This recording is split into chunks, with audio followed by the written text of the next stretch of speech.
Hey guys, Nick Kaizink. Wanted to show you a quick update, improvement on rinsing out our troughs from the Uni-Kote. So in my last video, I had cleaned them out fairly well. There was a little bit left in there. So now we're just gonna put them right in. I've took the bulk of it out of there. So what we're gonna do is we're gonna slide this guy over to where it says trough there. So the arm will fully pass through. We're gonna shut the door. And I have it on, I put it on 8 cycles. I found that just a few cycles through won't quite do it.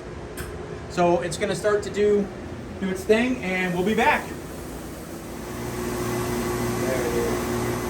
All right, and we're back. So we ran, it was roughly about 14 passes on it.